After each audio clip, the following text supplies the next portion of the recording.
같이 나누고자 합니다. 특히 15장 1절부터 뭐 계속적인 겁니다만 특이한 것을 아마 보실 건데 그것은 인칭 대명사입니다. 1절부터 보면 나는, 내, 2절에 내게 계속해서 나옵니다. 3절에도 4절에도 뭐 4절은 너무나도 유명한 말씀인데 내 안에 가라. 나도 너희 안에, 너희도 내 안에. 이런 인칭들이 아주 자주 등장합니다. 그리고 7절에 가보면 너희가 내 안에, 내가 너희 안에 라고 하는 이런 단어고요. 오늘 본문을 우리 목사님께서 읽어주셨는데 보면 11절에 내가 너희에게 너희 안에 너희 기쁨. 저는 이 말씀의 내용들을 뭐 여러 번 설교드렸겠지만 오늘 여기에 나타난 인칭에 관한 것을 통해서 주님이 무엇을 말씀하시고자 하느냐를 한번 생각해 보자 합니다. 저희 나라는 실제로 이런 인칭에 대해서 별로 관심이 없어요. 그렇잖아요. 인칭이 없어도 우리는 말이 통하잖아요. 예를 들어서 서쪽에 사시는 분들은 거시기 하면 다 통하고 또 동쪽에 있는 분들은 또 다른 표현을 쓰고 그거 아니나 우리는 다 지시대명사가 별로 없고 인칭도 제가 글을 번역을 해보면 인칭 없어도 다 이해하는 것 같아요. 그러나 이 헬라어든지 지금 이 본문이 헬라어인데 헬라어든지 그리고 히브리어든지 그것은 그 동사의 또는 명사의 복수냐 남성이냐 여성이냐 단수냐 과거냐 현재냐 이런 여러 형태에 따라서 뭐 독일어를 해보셔서 아시겠습니다만은 이 다 내용이 달라집니다. 우리는 그냥 남성이든 여성이든 간에 그냥 우리말에도 보면은 이제 어머니에 대해서도 그의 이렇게 하고 이게 잘 이해가 안 되죠. 우리한테. 우리는 그래도 괜찮아요. 다 통하니까. 하지만 성경을 사용하는 당시의 사람들이나 서양 사람들은 인칭을 정확하게 해야 돼요. 예를 들어서 우리가 내 사랑, 우리가 사랑하는 사람을 가리켜서 my love 이렇게 이야기하는 것과 our love는 전혀 다른 뜻이에요. 그리고 우리 아기 our child냐 아니면 your child 이 개념은 연간 정도. 우리는 우리 그냥 좋은 말로 우리 아기라고 하고 그냥 안 좋은 말은 기분 안 좋으면 당신 아기잖아 내 이런 식으로 나가지만 그들은 그러한 감정이 없이 인칭을 정확하게 합니다. 제가 미국에서 오래 살면서 느끼는 게 이 인칭이 얼마나 중요하다는가. 친구가 아니라 그냥 친구다라는 말과 your friend 이것은 개념이 전혀 다른 겁니다. 네. 그러니까 너희의 친구냐? 예, 제 친구입니다. 이렇게 해버리면 정말 내가 친구 가운데 친구라는 개념이고 친구입니다. 이렇게 해버리면 그냥 많은 사람 가운데 한 명이겠죠. 그래서 받아들이는 사람의 개념이 전혀 다른 거예요. 오늘의 이 말씀들이 주님이 지금 13장부터 이제 17장까지 주님은 이제 성찬식을 우리가 흔히 말하는 최후의 만찬, 그 마지막 만찬이라고 그러죠. 마지막 만찬을 하시면서 주의 깊게 보셔야 할 부분들은 인칭입니다.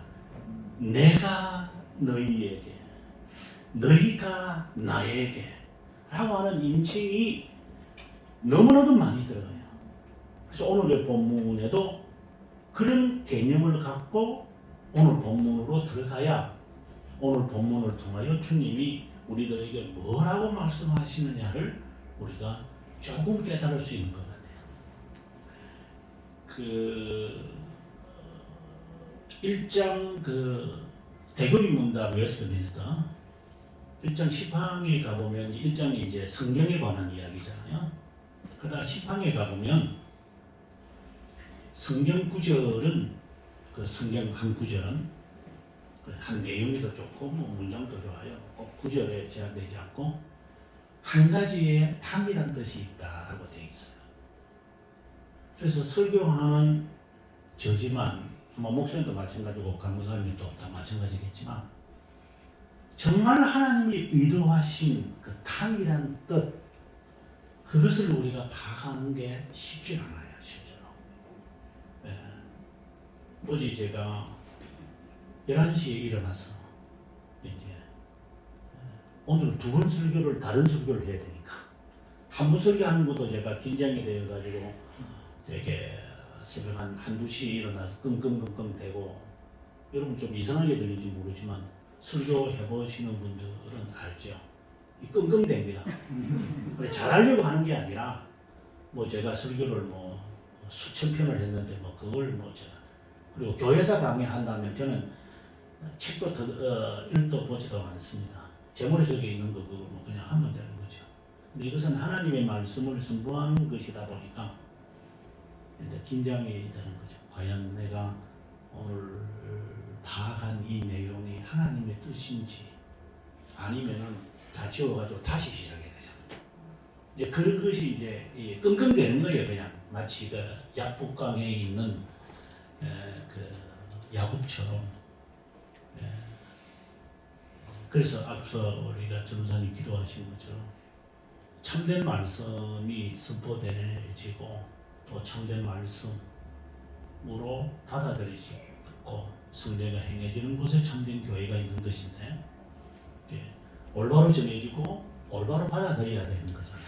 받아들이는 분들이 올바른데 전하는 사람이 잘못돼도 안 되고 성령의 역사는 순전한 말씀이 선포되어지고 수용되어지는 속에서 역사하실 수 있는 가능성이 항상 그런 것은 아니겠지만 그런 것이 있기 때문에 그래서 제가 말씀을 제가 제안을 듣고 목사 기도해 주십시오라고 제가 부탁을 드린 것도 그동안에 교리를 이제 여러분들 공부하고 계신 줄 알지만 이제 6개의 교리를 이제 재번역을 하면서 지금 번역된 것들에 관해서 좀 안타까워서 세월 이제 수년 동안 번역을 한국말로 하고 또 이제 거기에 주석을 지금 간략한 주석을 지금 수년째 지금 하면서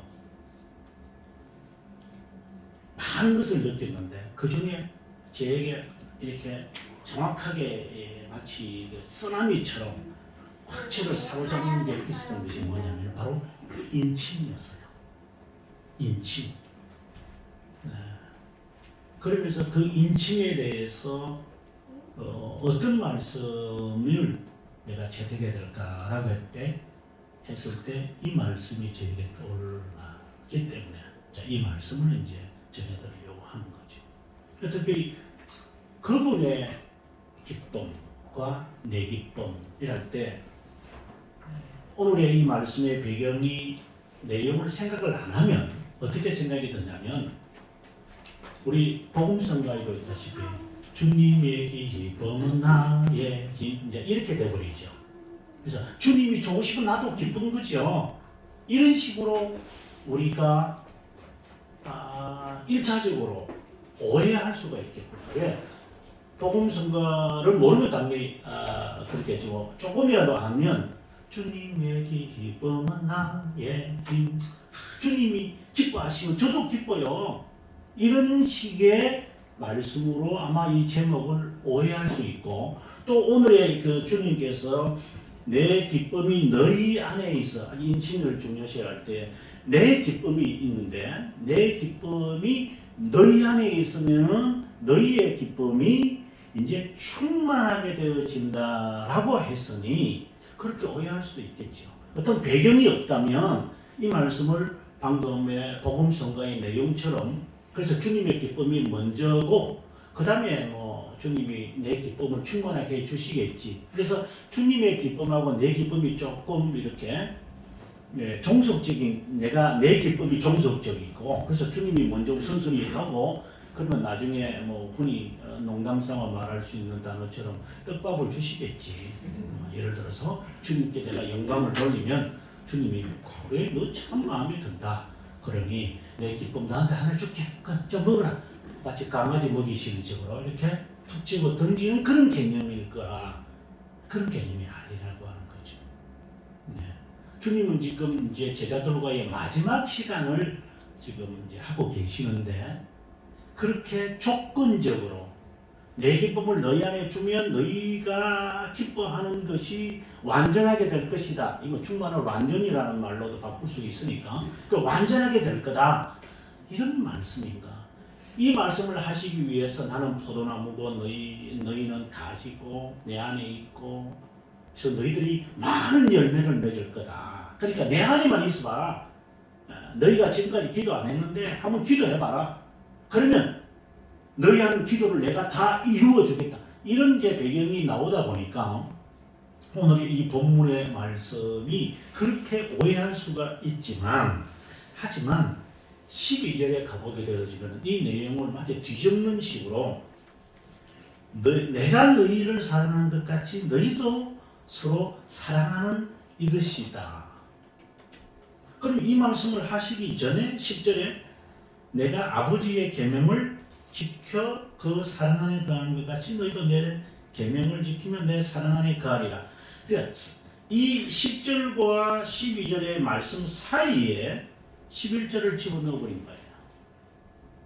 그렇다면 지금 단순하게 앞서 말씀드린 그 복음성가처럼 그렇게 이해할 말씀이 아닌 거죠. 그렇죠? 그래서 너희가 내 계명을 지금 그 계명은 12절에 있는 말씀이니까 사랑이니까 그것을 지키면 하나님의 사랑 안에 거할 수가 있다. 그리고 기쁨을 이야기하고 그리고 또다시 이 말씀을 하시고 그러면서 계속해서 주님은 이제 순종에 관한 이야기를 이어가시는 거예요. 그래서 이 사랑이라고 하는 이 안에 오늘의 이 말씀이 들어가 있는 거예요. 그렇다면 이 말씀을 단순히 앞서 말씀드린 대로 종속적인 개념으로 본 게 아니다. 종속이라는 개념이 이제 다른 것이 아니라 앞서 말씀드린 대로 주님을 먼저 기쁘게 하면 또 주님이 기뻐하시면 하나님이 내가 기뻐할 것을 완전하게 하고 좋게 해주실 것이다. 이렇게 해석이 되지는 않을 거다.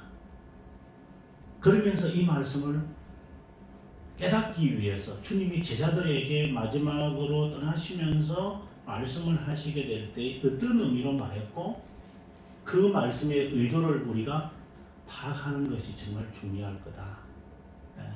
내 기쁨이 충만하는 것이 목적은 아니죠. 우리가 신앙생활을 하면서 특별히 개혁신앙을 여러분들도 강조하고 그래서 여기에 우리 교회에 모인 것으로 알고 있는데 개혁신앙이다라고 하는 책을 제가 쓰면서 개혁이라는 단어와 진보라고 하는 단어도 헷갈릴 거고 그 다음에 개혁신앙이라는 것과 개혁신학이라는 것과도 사람들이 헷갈릴 거다. 우리는 그냥 깊게 개념을 생각 안 하고 하기 때문에 제가 말하는 것은 지금 사변을 말하는 게 아니라 좀 더 명확하게 밝혀져야 하기 때문이죠. 그렇지 않으면 행동도 희미하거든요. 정확한 개념을 파악을 되어야 이게 따지는 게 아니라 정확하게 개념을 모르면 어제 이제 새벽에 이제 책을 이제 뭘 읽었냐면 칼빈의 이제 편지를 좀 읽었어요. 좀 이렇게 스트레스를 받을 때는 이렇게 마틴 로이드 존스 목사님이 말한 것처럼 전기를 읽어라. 예를 들면 감동을 받아가지고 그 뜨거움을 그대로 주일날 쏟아내라 이제 이런 것이 제 마음에 늘 있어가지고 그래서 이제 괜히 뭐 끙끙대지 말고 끙끙댄다고 해서 뭐 나오는 것도 아니니까 그래서 좀 선배들이 글을 읽는 게 좋겠다 이래서 이제 편지를 이렇게 쭉 읽는데 1945년 4월 28일 날 이제 목회를 한참 하고 있었던 중이죠. 칼빈 선생이 나바르에 있는 이제 여왕에게 편지를 이제 쓴 내용 가운데서 딱 마음에 그냥 딱 사무치는 게 있는 게 뭐냐면은 걔가 막 짖는데 걔가 와와와 거기 짖는데 주인이 공격을 당하니까 또 공격할 거니까 이 걔가 하지 않느냐. 하나님의 말씀이 침해를 당하거나 공격을 당하는데 하나님의 종이 침묵을 지킨다면 꼬리를 감춘 개와 다를 바가 무엇이 있느냐. 그 말씀을 읽으면서 보통 이제 이와 비슷한 이제 문구가 뭐냐면은 개는 짖어도 철만은 달린다 뭐 이렇게 이제 말이 되는데 그것보다 훨씬 나은 말씀이죠. 이게 고상한 말씀이죠. 그래서 진리가 공격을 당하면 하나님의 종은 겁을 내지 말고 위험을 당하기 때문에 소리를 내야 된다. 이제 이런 말씀이죠. 그래서 칼빈이 이제 마지막 죽으면서 마지막으로 그가 계속 라틴어로 털리 머릿속에 이제 사경을 헤매시는 중에 있으니까 이제 배자가 옆에 있으면서 이제 들었을 때 나는 새같이 비둘기같이 참 제비같이 나는 새같이 나는 울부짖었나이다. 이것이 이사야에 있는 말씀을 인용을 한 것이 있거든요. 칼빈의 마음속에 이것이 늘 있었구나. 그래서 골리앗에게 걸어가는 이 심령을 칼빈 선생이 늘 가지면서 담대하게 그가 그 아픈 가운데도 이 진리의 말씀이 침해를 당하는 것. 그래서 많은 사람들이 동영상을 보면은 뭐 루트나 쩌링걸리나 이런 분들에 대해서는 그렇게 공격을 안 하는데 칼빈은 그렇게 쉽잖아요. 그것은 칼빈의 기독교 강의 읽어보셔서 알겠지만 칼빈만큼 이단에 대해서 강력하게 로만 카톨릭을 비판한 분은 종교개혁자 가운데서 드물어요. 그 이유가 다른 분들은 반종교개혁이라고 하는 1545년에서 그 다음에 18년 동안 종교개혁에 반하는 로만 카톨릭이 63년까지 있었는데 18년이죠. 이 기간 동안에 칼빈은 살아 있었거든요. 그래서 로만 카톨릭의 변화를 그는 다 보고 그 다음에 64년에 세상을 떠나셨으니까 그래서 다른 종교교육 1세대 분들은 다 세상을 떠나셔도 이분은 어떻게 보면 2세대의 1세대를 와 함께 2세대 그리고 3세대까지 연결해주는 하나의 중간 단계가 있다고 본다면 이분은 잘못되어 간 이 로만 카톨릭이 어떻게 앞으로 전개할 것이냐를 다 보고 있었기 때문에 그래서 그의 글에는 이 이단이라든가 로만 카톨릭에 대해서 아주 신랄하게 기독교 강의를 보면 개라는 말이 꽤 많이 나옵니다. 개 같은 소리 뭐 이라고 개들이 짖고 있고 뭐 이런 처음에 그 라틴을 읽으면 제대로 이게 개 우리 좀 안 좋잖아요. 개 하면 그 다음에는 코피코피어스를 써야 되는데 칼빈이 아주 자연스럽게 한 7번 정도 이런 말이 나와요. 그래서 좀 이분이 좀 성격이 좀 못됐구나 이런 생각할 정도로.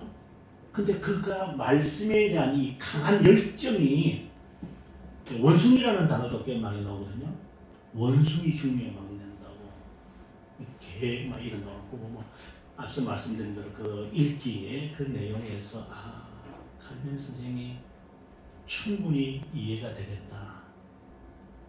왜 제가 이 말씀을 인용했느냐면 오늘의 이 말씀도 마찬가지겠지만 말씀을 제대로 해석하거나 분석하거나 제대로 적용을 안 하면 그 소리는 좀 죄송한 이야기지만 꼬뼈꼬뼈와 같은 소리가 될 거다. 그래서 두려운 거죠. 예. 그래서 이 말씀을 더 읽고 연구하고 분석할 수밖에 없고 이것이 제대로 된 것인지 그리고 제대로 적용을 하고 있는 것인지 알고 싶은 거죠. 그런 정신으로 칼빈 선생이나 그리고 신앙의 선배들이 말씀을 그렇게 사모하겠구나. 그래서 아주 쉬운 이야기지만 말씀을 읽기 전에 아주 기본적인 이야기예요.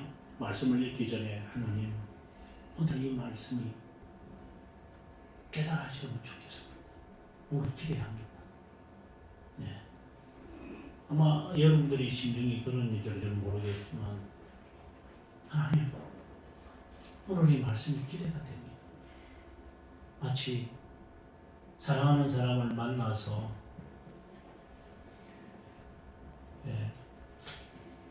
오늘 무슨 달콤한 말을 해줄까 이런 말 오늘 가서 여보 했을 때 벌써 상대방은 오늘 좀 좋은 기분이 좋은가 봐 무슨 말인데 이러면 오늘 진짜 그런 말을 우리는 사랑하는 사람과 대화하고 싶잖아요. 그래서 들어갔을 때 이랬을 때 오늘 또 무슨 말을 나한테 들려주려고 저렇게 토끼처럼 이렇게 팔뚝팔뚝 뛰어와가지고 말을 하지? 말씀을 읽을 때 우리의 마음이 좀 그렇게 되는 게 나는 순전한 심정으로 듣는 말이지 않을까. 또 말씀을 연구하는 사람이 그런 기대와 설렘 속에 이 말씀을 그렇게 연구해야 되지 않을까 이런 생각을 해요. 그래서 이제 그런 자세를 가지고 지금 수년 동안 이제 교리들을 번역을 하고 다시 번역을 하는 거예요. 번역했고 또 보고 지금 한 13번째 보는 것 같아요. 전체 6개를 이 6개라면 아시겠지만 웨스트민스터 기준서 또는 표준서 3개 그 다음에 이제 일치를 위한 새 형식이라고 해서 벨직이라든가 돌트레이드라든가 그 다음에 하이델베르그 이 6개를 이제 지속적으로 번역을 하면서 이제 그런 거죠. 어떤 단어나 어떤 동사도 좋고 명사도 좋고 어떤 그 단어 하나를 선택할 때 이분들은 수년을 고생을 하면서 그 단어를 선택한 것인데 우리가 너무나도 가볍게 하나님 말씀도 그렇지만 선배들이 수년간 4년간 5년을 해서 또 100여 명의 80여 명의 사람들이 한 자리에 모여서 월요일부터 금요일까지 모여서 연구하고 토론하고 결론을 내리고 그리고 또 가서 목회하고 다시 또 월요일날 내려와서 그 다음날 화요일부터 금요일 오전까지 연구하고 이래 했을 때 그들이 이런 단어들을 얼마나 신중하면서도 깊게 생각을 하면서 했는데 우리는 신앙의 후배들이라고 하는 자들이 얼마나 이것을 가볍게 여기면서 단어 그런 그게 너무 죄송해서 그래서 이제 이것을 번역을 하면서 한 단어에 들어가는 것마다 특별히 이제 여러분하고 나눌 것을 제가 소유격에 들어가는 이 단어들을 그냥 성령의 역사이라면 뭔가요? 구원의 역사할 때 말씀과 성령으로 이렇게 하시지만 여러분 다시 한번 보시면요 거의 대부분이 99%가 소유격으로 들어갑니다. His word and spirit 아니면은 the word and the spirit of God 소유격이 반드시 들어갑니다. 그렇지 않고 가끔 한 0.1% 정도 아니면 1% 정도 보면 그냥 소유격 없이 the word, the spirit 이렇게 되어 있는 거예요. 그런 하나하나가 제 눈에 들어오기 시작하는 거예요. 그걸 이제 계속 보다 보면은 이제는 단순히 동사, 명사, 시제도 마찬가지지만 하나하나가 이제 왜 무슨 의도로 왜 다른 데에서는 여기서는 저기에서는 이것이 이제 하나로 만들어지면서 뜻이 파괴시는 거예요. 제가 이렇게 서론이 길어지는 것은 오늘의 이 제목 자체를 제가 붙인 이유를 지금 말씀해 드리는 거예요. 그랬을 때에 이 나의, 그의, 그분의 라고 하는 이것은 단순하게 붙여진 것이 아니다. 그냥 내 기쁨이 충만하기를 바란다. 뭐 이렇게 말씀하실 수도 있지만 이것은 나의 기쁨과 그분의 기쁨이라고 하는 것이 이 대조가 되어지고 여기서도 보면 내가 너희와 내가 이렇게 계속적으로 1인칭 단수와 2인칭 복수 이것이 계속해서 사용되어지면서 이 단어가 들어갔고 앞뒤 문맥 속에서 이 단어가 들어갔을 때는 여기는 감추어져 있는 의도가 있을 것이다. 저도 책을 쓰면서 책을 쓸 때에 의도가 있거든요. 이 단어를 선택할 때 의도가 있어요. 뭐 저 같은 사람은 뭐 그렇다더만 이 성경 영감된 이 말씀에는 더 깊은 뜻이 있을 것이라고 생각이 드는 것이죠. 특별히 그 영어를 보면 앞서도 제가 my love냐 my child냐 뭐 이게 차이가 있다 이렇게 말씀했는데 그것보다 조금 더 발전해서 예를 들어서 우리가 각하 또는 뭐 전하, 우리말로는 전하잖아요. 전하 아니면 선생님, teacher 이렇게 이야기할 때에 앞에다가 만약에 my teacher, my mother, my highness 이렇게 들어가는 것과 그냥 highness, mother, teacher 전혀 다른 뜻입니다. 예를 들어서 내가 지금 성주비다. 이 성에 있는 영주인데 내 성에 거하고 있는 백성 한 사람이 하이너스, 전하 이렇게 예를 했다고 한다면 하이너스? 내가 너의 전하냐? no. My highness. 그래. 무슨 의미가 있을까요? 이는 극존칭입니다. My teacher 이렇게 돼버리면 teacher하고는 개념이 이건 일반화시킨 거고 my teacher는 내가 존경하는 나의 스승. My highness라고 하는 것은 내 주인, 내가 당신의 신복입니다. 이걸 좀 더 발전시키면 사도 도마가 부활하신 주님을 깨닫지 못했어요. 그렇죠? 그러다가 주님께서 제자들 가운데 도마가 있을 때 오셔서 믿지 못하고 봐야 믿겠다라고 하는 도마에게 자기 옆구리와 손을 만지라고 했어요. 그때 그가 고백한 내용이 뭐예요? My Lord, my God이었어요. 그냥 하나님 그리고 나의 주님 이 개념이 아니에요. 내 주님, 내 하나님이요. 사도 이 도마는 그냥 주님이라고 말하진 않아요. 주님도 마찬가지로 마태복음 16장에서 사람들이 일반화시켰죠. 내가 누구라고 하느냐. 그 다음에 주님이 말하지. 너희는 소위께 겁니다. 너희는 내가 누구냐. 너희에게 내가 누구냐. 주님 물어보시는 거예요. 이런 극존칭입니다. 네. 그래서 사도 베드로가 대답을 합니다. 주는 그리스도시요 살아계신 하나님의 아들이시.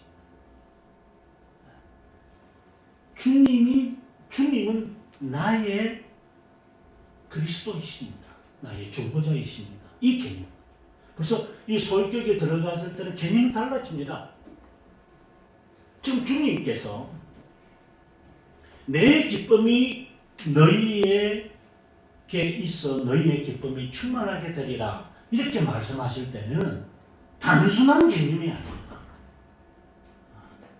앞서도 말씀드렸지만 계속해서 인칭을 쓰면서 주님은 그분의 사랑을 말씀하고 또 나의 사랑을 말하고 너희 안에 있고 너희가 사랑을 한다면 이런 개념을 말씀하실 때는 굉장한 진지한 개인적이고 그리고 인격적인 이야기를 주님이 하고 계시는 거죠. 그렇다면 그분의 기쁨이라는 뜻이 무엇일까요? 어떻게 한마디로 말하겠습니까만은 우리가 그 고백서들을 이렇게 보시면 이런 표현이 나와요. It is praise to God 또는 the God 이렇게 나와요. 그러니까 하나님에게는 이것이 하나님을 기쁘게 했다. 또 하나님에게는 기쁨이다. 근데 그것을 이제 저는 뭐라고 번역을 하냐면 이것이 그분의 기쁨이다. 이것이 하나님의 기쁨이다. 이렇게 되어지거든요. 그래서 고백서에 보면 이 표현이 상당히 많이 나옵니다. 이것은 하나님의 기쁨이다. 이것은 그분의 기쁨이다. 정리를 하면 한 18가지 정도가 나와요. 그분을 기쁘게 하는 것들이 있어요. 그분을 기쁘게 하는 것들.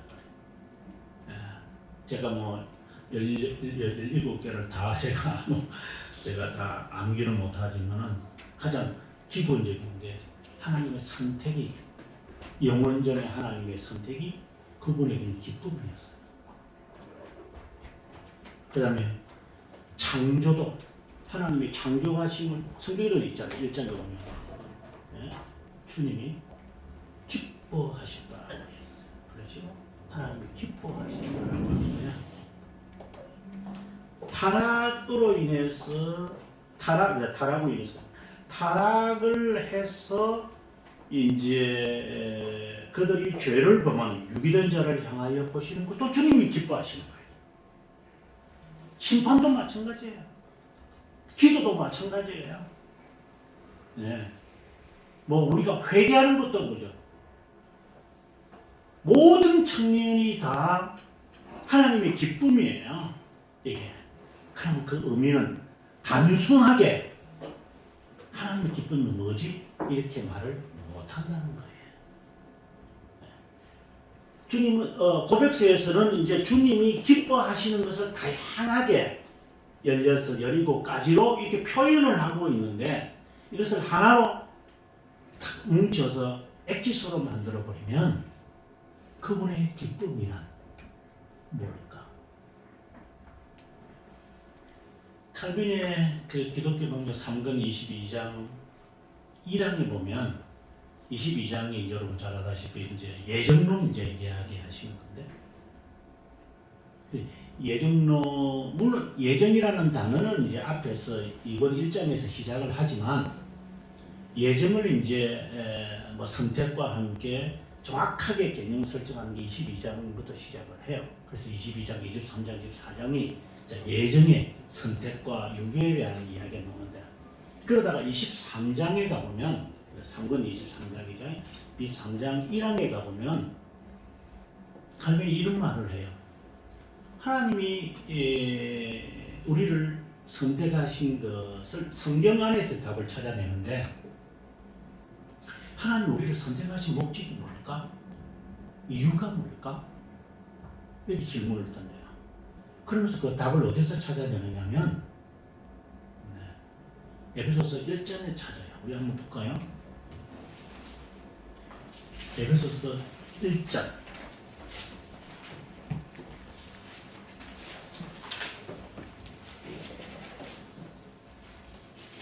5절 우리 같이 한번 읽어볼까요? 그 기쁘신 뜻대로 우리를 예정하사 예수 그리스도로 말미암아 자기의 아들들이 되게 하셨으니 라고 되어 있어요. 여기에서 그 기쁘신 뜻, 다른 말로 한다면 그분의 기쁨. 9절에 볼까요? 9절에 보면 그 뜻이 나와요. 뭐라고 되어 있느냐면 그 뜻의 비밀을 우리에게 알리신 것이요 그의 기뻐하심을 따라 그리스도 안에서 때가 참 경륜을 위해 예정했다. 11절에 제가 읽을게요. 모든 일을 그의 뜻의 결정대로 일하시는 예정. 선택의 이유가 뭐예요? 라고 물어보면 뭐라고 말하느냐? 하나님의 기뻐하심입니다. 그러면 이제 우리는 아까 제가 17가지가 있다. 이제 교리서에 나온다 이랬는데 잠깐 몇 개만 인용했습니다. 가장 중요한 게 이거거든요. 하나님이 우리를 왜 선택을 하셨고 왜 예정하셨습니까? 라고 물어보면 그분의 기쁨이다 이렇게 대답해요. 그럼 그분의 기쁨이 뭐냐? 이렇게 하면 칼빈이 23장 2항에서 그 답을 내려요. 하나님의 기쁨이란 이제 해석을 해요. 뭐냐면 인간의 상상력을 내려놓으라는 뜻이다. 이해하시겠어요? 하나님의 기쁨이 뭐냐요? 이렇게 해놓고 답은 인간의 상상력을 포기하라는 거다. 그렇다면 하나님의 기쁨이 정의가 뭐냐? 이 칼빈의 글을 읽으면 그렇게 이제 그 관점으로 교리를 읽어야 이 답들이 나와요. 지금 많은 분들이 교리서에 대한 해석들을 하고 글을 쓰는 것을 제가 이렇게 가끔씩 이렇게 건너뷰리 수석 이렇게 보고 이렇게 하면 좀 교만한 말을 좀 한 90% 집어넣어 가지고 말하면 이분은 좀 뭔가 또 걔도 모르고 좀 쓰시는 것 같다는 느낌을 받을 정도로 주님의 기쁨이라고 하는 자체의 단어에는 의미가 없어요. 주님의 기쁨이라는 단어를 사용할 때의 의도가 있는 거예요. 오늘의 말씀이 바로 그거예요. 내 기쁨이 너희 안에 있어 너희의 기쁨이 충만하게 되리라 할 때 기쁨이라는 이 단어에 관심이 있는 게 아니라 주님의 기쁨이라고 하는 그분의 기쁨이라고 하는 이 단어 자체 이것이 무엇을 의미하느냐라는 거예요. 그게 칼빈이 하는 말은 우리에게 이항에서 하는 말은 인간의 상상력을 내려놓아라. 그것도 뭔 뜻이지? 그것도 이제 고민해야 돼요, 실제로. 그 뜻을 여기에 대입시켜라는 게 아니에요. 그분의 기쁨이라는 단어가 나올 때는 무엇을 연상해라고 하는 뜻이죠. 지금 하나님이 우리를 선택한 이유가 무엇입니까? 하나님이 우리를 선택한 이유는 무엇입니까? 그분의 선하신 뜻대로 한 것입니다. 그분의 선하신 뜻대로 하신 것이 그분의 기쁨이었습니다. 이런 문구를 통하여서 우리에게 말해주고 싶어 하는 의미는 뭐냐? 모든 일들은 하나님께서 영혼에서부터 출발하는 것임을 우리에게 시사하고 있는 거예요. 저는 이것이 개혁신앙의 알파와 오메가라고 저는 봅니다. 보통 개혁신앙의 핵심은 언약신학이라고 그래요. 정확한 이야기입니다. 그래서 갈빈도 언약에 대한 이야기를 해요. 그런데 그 언약신학이라고 하는 것의 내용으로 깊이 들어가면 이것이 언약이라고 하는 것이 그 오시안드가 말하는 것처럼 사람들이 죄를 범하니까 하나님이 부랴부랴 죄를 범해 이것들이 이거 안 되겠다. 무슨 뭐를 해결책을 찾아야 되겠다. 이래가지고 부랴부랴 만들어서 언약이라는 것을 만들었다. 이렇게 아르미니우스주의자들도 그렇게 이야기하고 시험도 그런 말을 하는 것에 관해서 칼빈은 아주 정면으로 여기에 망치를 가지고 두들겨 패죠. 언약 신학은 부랴부랴 만들어내어서 계약을 한 게 아니다. 그 계약이 아니다. 이 언약 신학이라고 말할 때는 이것은 영혼에서부터 출발이 되어져야 하는 것임을 담고 있는 거예요. 그래서 개혁 신학은 영혼이라고 하는 이 언약이 이미 맺어진 그때라고 말하면 안 되지만 그 영혼이라고 하는 것에서부터 출발을 안 하면 개혁 신학은 무너지게 돼 있어요. 아르미니우스주의자들이 바로 그 틈새로 들어와서 부랴부랴 만들었다고 이야기하기 때문에 영혼이라는 이 자체를 인정 안 해요. 아르미니우스주의자들이.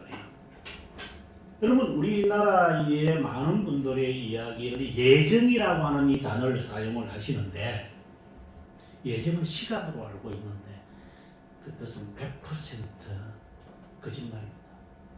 예정은 영혼은 시간이 아닙니다.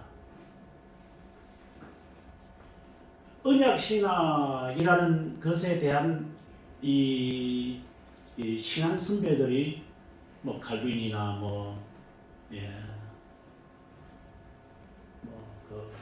블링거나 이런 분들이 언약신학을 그전부터도 했지만 어쨌든 말할 때의 개념이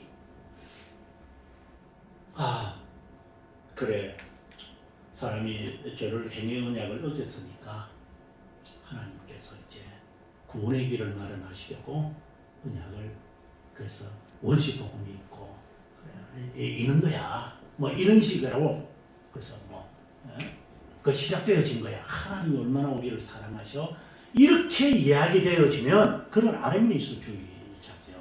그건 이단이죠. 모두가 그렇게 이야기를 합니다. 하나님의 이 언약의 개념이라든가 오늘 우리의 제목처럼 그분의 기쁨이라든가 하나님에 대한 이 진리라는 개념을 시간 속에 넣어서 이야기를 하기 때문에 아르미니우스주의에서 벗어나지 못하는 거예요.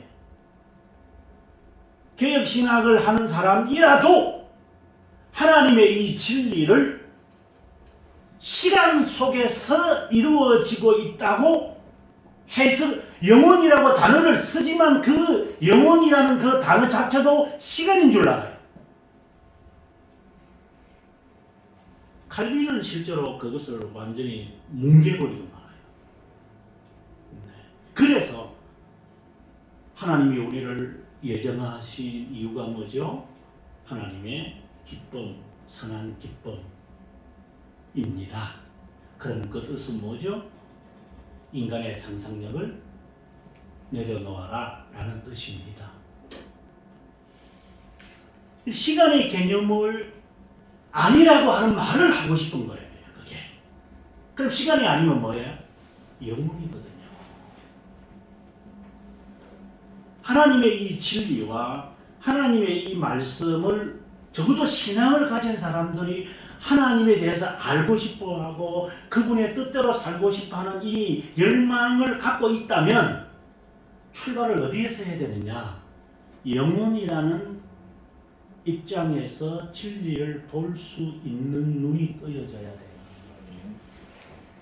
그렇지 않으면 주일날 이 예배 드리는 것도 의미가 없어요. 내가 드리는 거잖아요. 영원한 안식이라는 개념에서 지금은 제한된 시간 속에서의 이 안식을 우리가 지금 조금 맛보는 거죠. 그러니까 시간 속에서 맛보는 거거든요. 근데 이것이 완전하게 이루어질 것이라는 것을 우리는 소망하면서 오늘 하루 종일을 우리가 보내는 거잖아요. 보통 교회는 그렇지는 않지만 보통 개혁교회들은 하루 종일을 이렇게 보내면서 그 영원한 것을 조금이나마 맛을 보려고 그래요. 그래서 영원이라는 것을 제외해놓고 또는 영원이라는 단어를 쓰더라도 시간이라는 개념으로 오해하고 있다면 그 자체도 저는 아름미에서 죽이지 않는 거예요. 그러면 영혼이라는 뜻이 뭐죠? 영혼은 현재예요. 현재. 하나님의 기쁨이라는 이 말은 현재라는 뜻을 담고 있는 거예요. 이 영혼이라는 단어 자체가 너무 어려우면 현재라고 하는 단어를 쓰면 돼요. 현재라는 것은 우리에게 없기 때문이에요. 단어를 쓰죠. 현재 동사 하지만 우리는 현재가 없어요. 왜? 시간이라는 이 자체가 자꾸 바뀌어진다는 거잖아요. 시간은 흐르기 때문에 흐른다는 말은 변한다는 것을 말해요. 제가 처음에 강도사님을 만났을 때 강도사님의 모습을 제가 기억하고 있고 강도사님도 아마 저를 기억하고 있을 거예요. 제가 많이 변했잖아요. 아니 외모, 사람도 변했는지 모르겠지만 내가 시간 속에 살아요. 저는 현재라는 게 없어요. 여러분도 마찬가지일 거예요. 저희 집사람도 처음에 저를 만날 때 날씬했는데 지금은 가슴 두께와 배 두께가 같아요. 제 사람 변했어요. 왜? 현재가 아니기 때문에. 하나님에게만 현재가 있는 거예요. 하나님은 우리를 보실 때 현재로 말을 해요. 그래서 진리는 항상 현재 시제로 말해야 돼요. 진리이기 때문에. 진리가 아닌 것은 다 시제가 과거 아니면 미래예요. 그래서 성경은 완료형 아니면 미완료형으로 사용을 하고 있어요. 성경의 말씀이 will이 나오고 그 다음에 과거가 나온다고 해서 우리가 생각하는 것처럼 과거다 미래다 그런 개념이 아니라 이루어질 것이며 이루어졌는지 완료냐 미완료냐의 차이예요. 그러면 이 완료라고 하는 것은 이미 하나님의 작정 속에 있는 것이고 그것이 과거가 되어버리면 이루어진 진리고 그리고 이것은 이루어질 진리고 그러니까 완료형이죠. 성경은 그렇게 우리에게 표현하고 있는 거예요. 우리처럼 생각하는 그런 시제의 개념은 전혀 없는 거예요. 그래서 하나님의 입장에서 진리의 말씀은 항상 영원한 것이고 불변한 것이고 반복하지 않는 것이고 변하지 않기 때문에 어제나 오늘이나 내일이나 동일하다라고 하는 말씀을 쓰는 거예요. 하나님은 우리를 보실 때 나라는 존재, 나 은성이라고 하는 이 존재를 처음과 끝을 동시에 딱 보고 계시는 이게 현재예요. 하나님이 내일 주님 아시지요? 주님 그 말 자체가 어울리지 않아요. 우리가 기도할 때 내용 자체가. 그는 내가 사용하는 단어죠. 그는 나의 기쁨을 이야기하는 거지. 그분의 기쁨은 현재예요. 현재. 그래서 알파와 오메가고 시작과 끝이고 그분은 전체를 동시에 나를 보시는 거예요. 그래서 내가 이 시간에 아무리 답답하게 지금 죽겠습니다. 하나님 제가 굶어 죽을 것 같고 아파 죽을 것 같고 힘들어 죽을 것 같고 바쁘게 죽을 것 같다 하더라도 현재를 보시는 주님이시기 때문에 우리와는 다르게 우리를 보고 계시죠. 그걸 안다면 우리의 신앙은 달라지죠. 이 개념으로 그분의 기쁨, 나의 기쁨이라는 것으로 접근해 가야 되고 그분이 내가 너희에게 새 계명을 주노니 아버지께서 나를 사랑하신 것처럼 너희도 이게 다 진리죠. 이것은 영혼 속에서 전체를 보시는 하나님이 우리 보고 우리를 향하여 이야기하시는 거고 우리는 사랑하셨잖아요. 왜 사랑을 하셔야 되는데요? 이런 식으로 접근해 가니까 이제 말씀의 의미가 달라지기 시작하겠죠. 그러니까 앞서 복음성과 제가 말씀드린 것처럼 주님의 기쁨은 나의 힘 아무 의미가 없는 거예요. 지금 뭔 뜻이에요 저게? 부르는 사람도 모를 거예요. 그러니까 내 기쁨을 만족을 하려니까 하나님 기쁘게 해줘야 되고 하나님의 뜻이 나한테 이루게 하려고 하니까 내가 하나님께 기쁘게 해주면 하나님 내 뜻 이루어지겠지. 이제 이런 식으로 이제 시간 속에서의 있는 것만을 자꾸 궁리하면서 하나님을 섬기는 식으로 가고 보면은 참 답답하고 속된 말로 말하면 미치고 벌쩍 뛴다는 이야기밖에 안 나죠.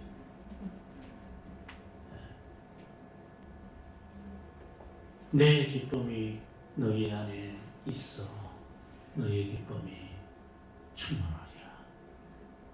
내 기쁨을 충만하게 하시겠다는 의미보다도 그분의 영혼과 그리고 나의 미래 그리고 어제 나라는 이 존재 자체 이것을 주님이 알리시고자 하시는 거죠. 그래서 기쁨이라는 이 단어는 영원이라는 관점을 우리에게 말하시는 것이고 그리고 나의 기쁨이라고 말할 때는 시간 속에 있는 나를 바라보고 있는 것이고 그래서 이 시간 속에서 변화 속에서 반복 속에서 할 수밖에 없고 원치도 않지만 해야 되는 이 불안전 속에서 있는 나가 정말 너의 마음이 평강과 마음의 평안이 있으면 그분의 평안이 우리에게 임하고 바라야만이 이게 주님이 너희의 기쁨을 충만하게 하신다는 말씀으로 해석이 되어지는 거죠. 그 다음에 또 다른 관점에서 또 본다면 이제 소유격이 굉장히 중요하다 이런 말을 했는데 루터의 종교개혁을 보면 루터가 이신칭의를 깨달은 게 실제로는 1519년이거든요. 많은 사람들이 1917년 10월 30일 날 95개의 조항을 붙여서 세상이 바뀌었다. 근데 저는 이렇게 들으면 맞는데요. 근데 그런 거 아닌데요. 이렇게 말하고 싶은 마음이 꿀떡 같은데. 사실 그런 것은 아니죠. 그가 19년에 그가 스스로 하는 말이 19년에 깨달았다라고 해서. 근데 중요한 것은 그때 깨달았다는 게 중요한 게 아니라 그가 이신칭의라고 하는 이 칭의의 개념을 깨닫는 과정을 그의 탁상 토론에서 말할 때 이렇게 말을 해요. 복음에는 하나님의 의가 나타났다고 했잖아요. 의가 나타났다는 게 아니라 이 소유격을 지금 말하시고 제가 말하려고 하는 것보다 하나님의 의가 나타났습니다. 그냥 의가 아닙니다. 그러고 난 다음에 하나님의 능력, 하나님의 권능, 하나님의 사랑, 하나님의 은혜라는 단어들을 그가 깨달았다라고 했어요. 이게 이제 그냥 읽으면 이 내용이 이해가 안 돼요, 실제로. 근데 방금 제가 지금까지 이야기했던 말씀을 여기에 대입시키면 이제 이 말씀, 그가 깨달은 그 진리를 이제 우리가 이해할 수가 있어요. 왜냐? 지금 기쁨이라는 단어에 제가 지금 초점이 있는 게 아니라 강조가 있는 게 아니라 소유격에 제가 있다고 했어요. 인칭이에요. 그러면 하나님의 기쁨, 하나님의 능력, 하나님의 이름도 좋아요. 하나님의 이름. 보통 하나님의 이름이란 하나님의 존재를 말하거든요. 그래서 하나님의 의 이렇게 했을 때는 의라든가 이름이라든가 그리고 기쁨이라든가 소유격을 다 떼버리고 그러니까 우리 고기를 먹든 대가리 날려버리고 꼬리 날려버리고 다 빼고 나면 살 남는 거 얼마 안 남잖아요. 그렇게가 아니라 통째로 딱 봐야 돼요. 기쁨이 아니라 하나님의 기쁨. 강조는 어디에 있느냐? 기쁨에 있는 게 아니라 하나님에 있는 거예요. 하나님의 의라고 말할 때는 의에 있는 게 아니라 하나님의 의에 있는 거예요. 이것이 루터가 깨달았던 진리예요. 그래서 그 다음에 의라고 하는 개념을 그가 깨닫게 되어지는 거예요. righteousness, justice가 이제 알고 보니까 righteousness다. 예, 맞아요. 그는 맞아요. 저도 그렇게 책을 썼으니까. 그러나 강조는 어디에 있느냐? 하나님의 의가 나타났으니 하나님에게 있는 거예요. 그렇게 되면 그 다음에 나오는 단어인 의는 별 의미가 없어요. 제 말은 중요하지만 하나님의 비중으로 봤을 때에 하나님의 의라고 하는 것이 너무나도 광대하고 위험이 있기 때문에 의라고 하는 것은 안에 쑥 들어가 버린다 이 말입니다. 그 자체가 틀렸다는 게 아니라 의미가 없다는 게 아니라 하나님의 의라고 하는 것에 초점을 맞추셔야 돼요.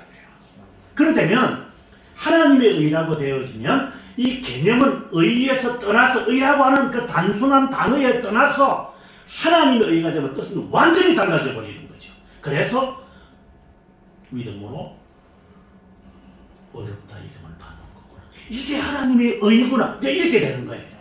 그래, 의라고 하는 것에 들어가 버리면 율법으로 되겠죠. 어떻게 이루면 하나님의 의가 이루어질까? 이렇게 되어지는데 그래서 내 기쁨이 하나님의 기쁨을 좀 하면 내 기쁨이 되겠지 이런 식으로 출발을 나부터 하는데 하나님의라고 하는 것에 강조를 하면 그분에게서부터 출발을 해서 나에게 주어지는 것이 되어버리는 거예요. 이게 진리를 보는 우리의 자세고 그것이 개혁신앙의 알파와 오메가인 거예요. 아멘. 저는 교리나 기독교 강요를 정말 열심히 읽었습니다. 정말 누구 못지않게. 네. 정말 열심히 읽었습니다. 네. 읽으면서 반복하면서 아마 어쩔 때는 쉬어요. 한 여러분 10번 정도 읽어보십시오. 한 번도 읽기 싫은데 좀 죄송하지만 한글은 못 읽겠어요. 어려워서 너무너무 어려워가지고 저는 한글 이렇게 어려울 줄 몰랐어요.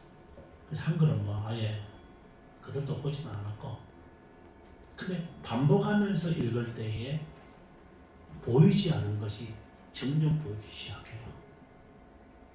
코드가 보이기 시작해요. 예. 앞서 말씀드린 대로 처음에는 내용 파악을 하려고 읽죠. 그러나 이제는 이 칼빈이 또 교리를 쓴 선배들이 어떤 의도를 가지고 이런 단어, 이런 인칭들, 시제들을 사용했느냐가 이제 보이기 시작하니까 그래서 주석을 쓸 수가 있죠. 전 주석을 쓰려고 했던 게 아니에요. 그런데 너무나도 오해된 해석들을 사람들이 하고 있다 보니까 섣불리 보고 섣불리 말을 하는 것 같아요. 예. 물론 이 상당히 교만한 말이죠. 근데 그건 이제 저한테도 해당되는 말이에요. 저를 제외시켜서 섣불리라는 단어를 쓰는 게 아니라 다 포함해서 제가 하는 거 말하고 싶은 거예요. 그랬을 때에 보이지 않는 것들이 보이기 시작하는데 그 중에 하나가 오늘 말씀을 드렸던 그분의 기쁨입니다. 유기도 그런 거구나. 타락도 그런 거구나.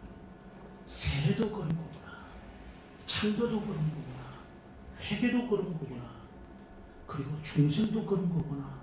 심판도 그런 거구나. 부활도 그런 것이구나. 이제 하나하나가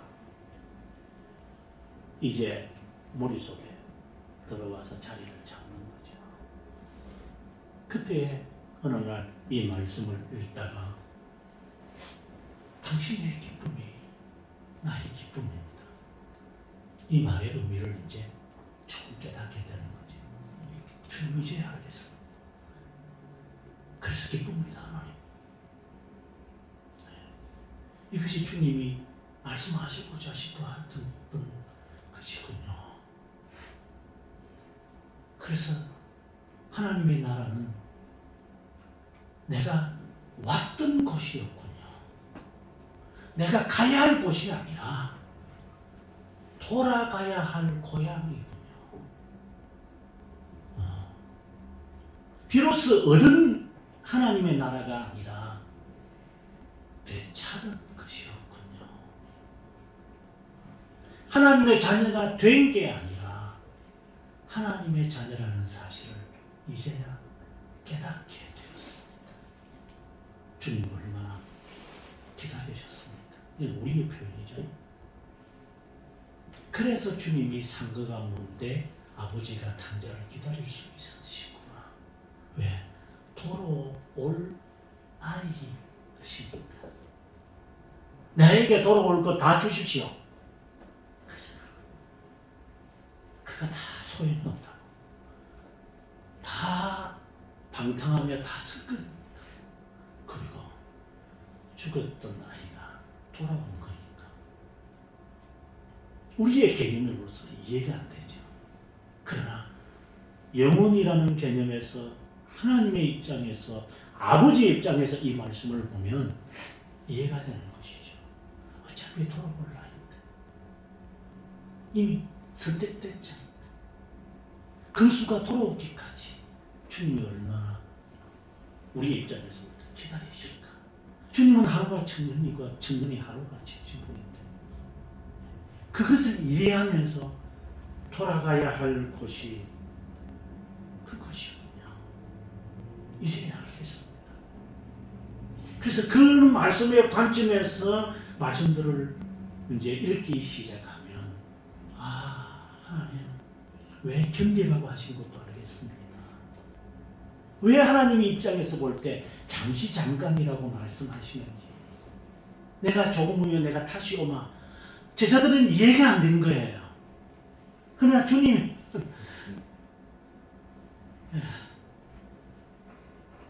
그래서 엘리야의 제자였던 엘리사가 내가 올라가는 것을 보면 너가 알리라 라고 해서 엘리사는 끝까지 쫓아가서 그것을 봤는데 그 옆에 있던 엘리야 제자들 다른 제자들은 올라가다가 어디 떨어지는 거 한번 볼까 이렇게 찾아다녔다.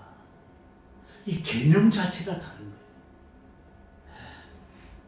주님의 기쁨에서 내 기쁨을 보는 것이 아니라 우리의 기쁨에서 주님의 기쁨을 바라보려고 하니까 율법주의가 나올 수밖에 없고 환원주의가 나올 수밖에 없고 인간의 앞서 전도사님 기도하신 것처럼 인본주의가 나올 수밖에 없구나. 이것을 깨닫게 하기 위해서 신앙의 선배들이 언약 신학이라는 것을 우리에게 새겨줘도 언약마저도 우리의 기쁨으로 해석해 버리니 뭘 주셔야 우리가 깨달을 수 있을까? 그래서 어떤 때는 하나님 몇 년을 더 살아야 깨달을 수 있겠습니까? 몇 년을 더 배워야 하나님의 심정을 조금이라도 깨달을 수 있겠습니까? 왜 사도 바울이 그리스도의 남은 고난을 내 육체에 채운다라고 하는 말을 이해할 수 있겠습니까? 왜 그리스도의 심정을 가졌다고 그리스도의 이제 정신을 말하는 그리스도의 그 심정을 내가 가졌다고 말하는 그 의미를 깨달을 수 있겠습니까? 내가 얼마나 너희와 함께 있어야 너희들이 이것을 알 수 있겠느냐 라고 하는 이 말씀들이 너무나도 두려워서 이제는 많은 말씀도 좋지만 몇 말씀이라도 읽기 전에 하나님 오늘도 설레는 마음으로 이 말씀을 접합니다.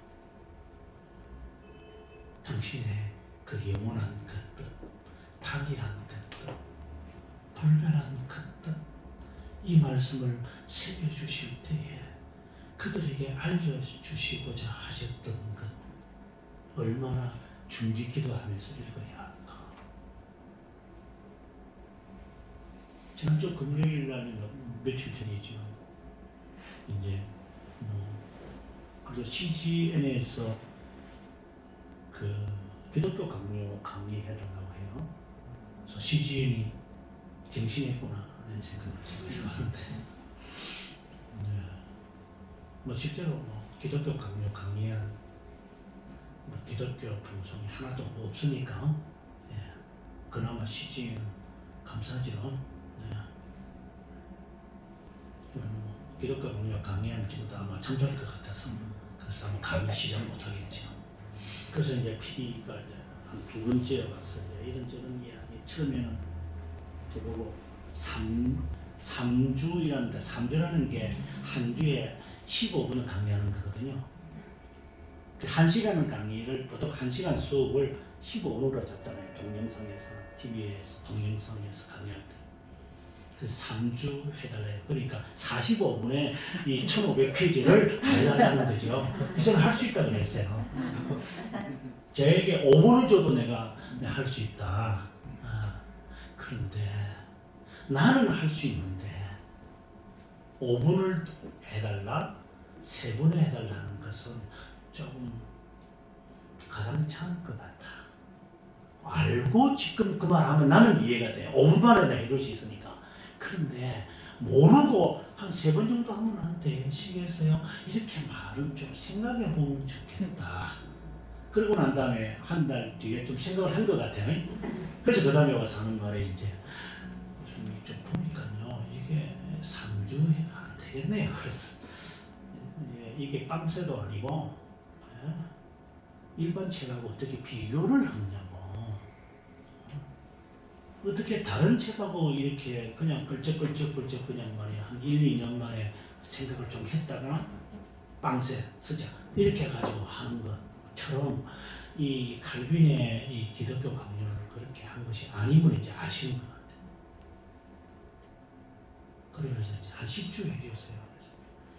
한 100주 정도 해야 되겠지만 10주 정도 그래도 많이 갱신했으니까 그나마 그렇게 나와서 한번 해보자 그렇게 생각을 해봤습니다. 왜 제가 이 말 우스운 이야기를 하느냐면 그분의 말 속에서 이런 말이 있었기 때문입니다. 정말 자기가 다니는 교회도 장로교회인데 자기는 성경 잘 모르는데 아니 알고 본대요. 일주일 내내 가도 성경 한 장도 안 읽어본대요. 한 달도 안 읽어본대. 왜 읽을 필요가 없대요. 뭐 교회에서 한 20분 설교하는 거 그분이 알아들으면 되죠. 뭐 재밌는 설교하는 거.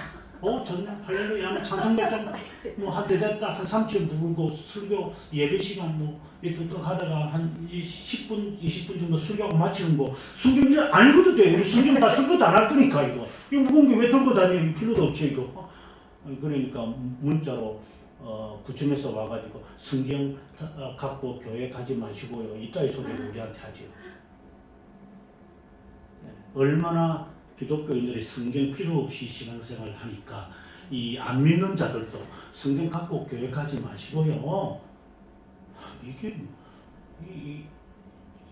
저는 정말 이 말도 안 되는 이런 그 혼란의 시대를 접어들 전부 다 얼마나 우리를 과소평가를 하면 성경 찬송가 들고 가지 마시고 그냥 20분 10분 하는 이 설교 듣게 하는 줄 알고 일반 99%가 그렇게 사니까 우리 모두 그렇게 하라는 거지. 그래서 얼마나 어쩌겠어요. 그들은 그렇게 하니까. 이 말씀이 얼마나 생명인데 우리가 얼마나 우습게 하나님을 만홀히 여기고 망령되게 제3계명을 어기고 있는 것인가. 하나님을 얼마나 무시했으면 얼마나 격렬하고 그랬다면 그 정도까지 타락을 하는 것인가. 한국교회가 아니면 한국교회는 너무 거창하고 우리의 자신이 아니면 내 자신이 이 말씀을 접할 때에 얼마나 경건하게 물론 그렇다고 뭐 옷을 갈아입고 목욕을 하라는 게 아니라 이 말씀의 중요함을 깨달을 수 있다면 한 말씀이라도 깨달을 수 있다면 얼마나 귀한 것일까. 그 말씀에서 주님이 오늘 말씀처럼 그 앞에 있는 아버지께서 나를 사랑하신 것 같이 사랑하셔도. 이것도 이야기하려면 너무 길지만 또 이걸 또 만약에 설교할 때 만약에 이렇게 했다고 합시다. 여러분 자식 사랑하시죠? 여러분 아들 너무 귀엽지 않아요? 10명의 아들이 있어도 안 아픈 손가락이 있어야 이런 식으로 이걸 설명을 하니까 말씀을 얼마나 겸손하게 읽고 있는 것인가. 여기서의 아버지가 우리 아버지를 말하는 것인가.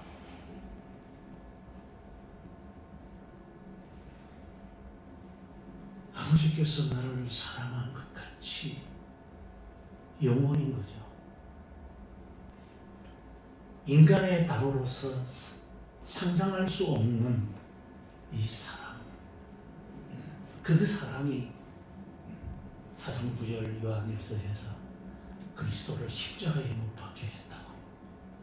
그 사랑이 이런 것인데. 그래서 주님이 아버지의 사랑이, 하나님의 사랑이 그리스도를 죽게 했는데, 이 사랑의 의미를 안다면 그 다음에 말씀처럼 내 사랑 안에 거하라. 계명을 지키면 내 사랑 안에 거할 거다. 주님의 그 사랑이 아버지와 아들, 우리의 인간의 단어가 아니에요. 아버지와 아들의 이 사랑이 얼마나 했기에 당신의 뜻대로 하십시오. 나의 분도로 마시고 당신의 뜻대로 하십시오. 이렇게 순종이 나오는 것인가? 정말 네가 하나님의 이 온전한 이 사랑을 안다면, 맛을 조금이라도 봤다면 내 계명을 지킬 거라고. 너희가 내 계명을 안 지키니까 너희가 나를 사랑하는 게 아니라고. 이걸 율법적으로 해석을 하면 정말 답답한 사람들이죠. 어째 내 계명을 지키니까 너가 나를 사랑한다. 내 계명을 이렇게 율법적으로 이렇게 액션을 하니까 이제 너가 나를 사랑하는 내가 알았구나. 이렇게 해석이 되는 것인가? 성부와 성자의 이런 신격 안에서의 이 사랑이 그리스도를 순종하게 했는데, 우리가 그 사랑을 조금이라도 맛을 볼 수 있다면 너희가 계명을 지킬 것이다. 근데 너희가 계명을 지키지 않는 것 보니 내 사랑을 모르는구나. 심지어 요한일서 4장에서는 너희가 내 계명을 지키지 않는 것 보니 성령이 너희 안에 있지 않는 것이구나. 이 말씀의 의미가 인간의 사랑이 아닌 것이구나. 주님의 사랑을 조금이라도, 아주 조금이라도, 그냥 찰나라도 맛을 보았다면 너희가 찰나라도 순종을 할 것이다. 그러니 너희가 사랑이 아니다.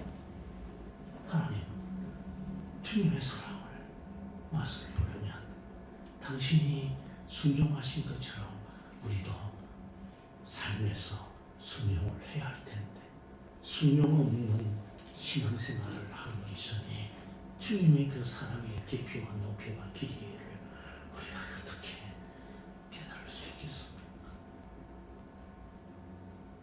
영원한 하나님, 그 맛을 얼마나 우리가 봐야 하고 얼마나 주님이 기다려야만이 제가 깨달을 수 있겠습니다.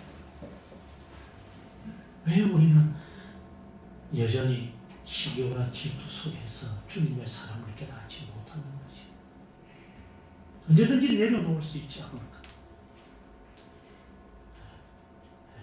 언제든지 주님 앞에 무슨 우리의 자존심이나 우리의 개성이나 이것이 있는 것인가? 주님 원치 않으신다면 언제든지 포기하겠습니다. 심지어 더 나아가서 생명이라도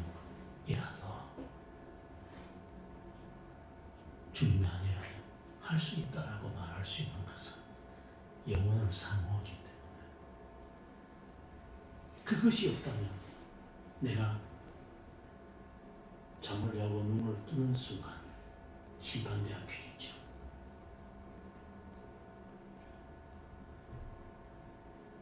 내가 잠을 자는 것이고 눈을 뜨는 순간 심판대 앞처럼 그렇게 빨리 시간이 영원이라는 개념을 생각하면 잠을 통해서 우리가 조금이라도 맛볼 수 있는 거 아니에요. 그런데 오늘 하나님 저에게 눈을 뜨게 하신 것은 시간 속에서 하나님의 사랑을, 기쁨을 조금 맛을 보아라고 하는 기회를 주시는 것을 하면 하나님 감사합니다. 심판대가 아니라 내 집안 천정이어서 다행입니다. 하나님 오늘도 기쁘게 살게요. 하나님 이런 새로운 삶들이 우리에게 용수슴치지 않을까. 영혼에 대한 묵상이 없기 때문에 하루하루가 고달프다고 인간은 생각할 수밖에 없어요. 저도 그렇게 생각해요. 좀 죄송한 이야기지만 정말 싫어요. 일어나면 머리가 띵 해요. 제가 말하는 것은 새벽 기도예요. 정말 싫어요. 제가 기도 생활을 안 합니까? 하나님. 그 기성준 목사가 못돼가지고 만들어 놓고 자기는 유교학자니까 만들었지. 우리는 유교학자도 아니고 우리는 신신학인데 이런 식으로 그때마다 제 자신이 아주 작은 겁니다. 아주 작은 것을 말하는 겁니다. 또 그게 크게 확대하려고 하는 게 아니라 어떤 때는 하기 싫을 때가 있죠. 뭐 어떤 일이든지 간에 그때마다 주님이 이렇게 말씀하는 것 같아. 너 이제 죽을 때가 됐구나. 네, 다 이루었다고 생각하니까 그럼 죽어라. 아니 또 이제 살아야 되는데 그럼 아직 미련이 있네. 그러면 어떻게 살지 고민해야 될 텐데 그런데 그게 고달파. 그럼 죽어야지. 죽음이 편한데 아닙니다. 나는 안 죽으랍니다. 그러면 기쁨으로 받아들여야 될 텐데 그래도 어떤 때는 잘 안 돼요. 이게 인식이 잘 안 되니까. 그럴 때는 또 두 번째 질문을 하시는 거죠. 주님이 너 주인은 누구냐? 주님이죠. 주님은 나의 주, 나의 하나님인데요. 아이고, 이분 살았구나. 그럼 주님이 명한다. 일어나라. 하기 싫으냐? 예, 그럼 주님이 말할게. 내가 주님이라고 했으니까. 너의 주님이라고 했으니까. 내가 말하마. 너의 주인이 말하마. 해라. 그들 할 말이 없죠. 나의 기쁨이 너희 안에 있어. 너희 기쁨이 충만하리라 하신 말씀은 우리의 소망을 영혼에서 출발되어졌고 영혼으로 갈 것이기 때문에 시간 속에서 살아가는 나 자신이 하루하루를 어떻게 살아가야 되느냐에 대한 좌표를 정하라는 것이죠. 기쁨이라는 단어에게 의미가 있는 게 아니라 그분의 기쁨, 나의 실천적인 순종적인 기쁨에 있는 것이죠. 이 우리의 신앙의 전환이 일어나야 이것이 날마다 있어야 돼요. 우리에게 말씀을 듣는 가운데, 읽는 가운데, 지키는 가운데 이러한 전환들이 신학적으로 말하면 회심이라는 말은 보다 견인이라고 하죠. 견인들이 일어나서 나는 날마다 죽고 내가 날마다 새로워지는 것이구나라고 하는 이러한 기쁨들이 그분의 기쁨이 우리 안에 있을 때 이것이 가능한 것이구나. 아멘. 주님이 우리들에게 우리의 이 문제들은 저도 해결해야 할 문제가 많고 여러분들도 개인적으로 해결해야 되는 문제들이 있지만 그거는 주님 보시기에는 아마 피서먹기 정말 나한테는 그게 문제냐 그런 문제야. 정말 문제는 너가 눈을 떴을 때 심판대가 아니라고 하는 거다. 그러니 오늘의 기쁨으로 이어지려면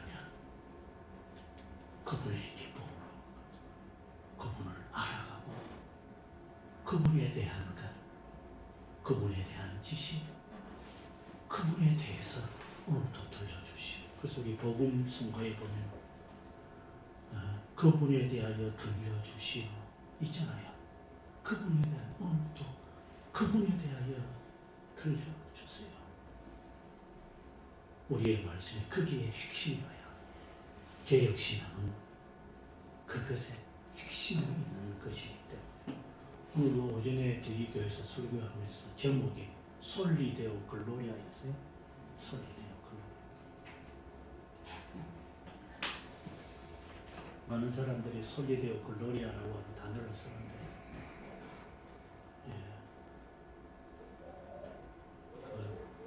다음 단어가 있으니까 하기로 하고 오늘이 다르면 오늘 다를 것 같아요. 오늘은 그분이 나의 하는 것에 초점을 맞추는 우리가 되었으면 좋겠다 생각을 합니다. 한번 기도하겠습니다. 가장 거룩하시고 가장 지혜로우시고 가장 은혜로우시고 가장 선하시고 가장 자비로우시고 영원하시며 무한하신 우리의 하나님, 우리의 주님, 이 시간 사랑하는 이 목사님과 함께 진정한 신앙을 찾기 위해서 주님의 교회를 이곳에 세웠고 말씀과 진리를 중심으로 뜻을 모으기 위하여 한자리에 모이게 하신 것 정말 감사합니다. 어떤 시련이나 어려움이 있더라도 이 교회가 쓰러지지 않도록 하나님의 영원한 승리 가운데 세워졌사오니 주님 오실 때까지 견인해 갈 수 있는 사랑 가득 교회가 되게 하옵소서. 더욱이 이 사역을 위하여 죽도록 충성하기 위해 하나님의 종을 세웠사오니 죽도록 충성하는 주님의 종이 되게 하셔서 주님의 영광이라면, 주님의 기쁨이라면,